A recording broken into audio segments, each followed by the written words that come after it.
L-industrija tal-cruisliners f'Malta mistennija tkompli tikber fis-sentejn li ġejjin wara li l-kumpanija tal-cruisliners P&O ħabbru li se jibdew għat-vjaġġi minn pajjiżna. Permezz ta' dan il-ftehim madwar 100,000 passiġġier fis-sena se jżuru lil pajjiżna biex wara jaqbdu l-cruiseliner mill-Port il-Kbir.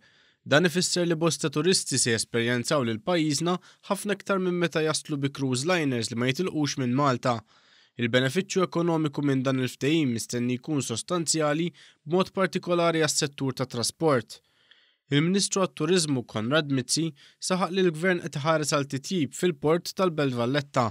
Il-Malta Tourism Authority u l-Ministru tat-Turiżmu flimkien mal-Ministeru tat-Trasport qed jaħdem fuq l-infrastruttura biex intejbu il-Valletta Cruise Port.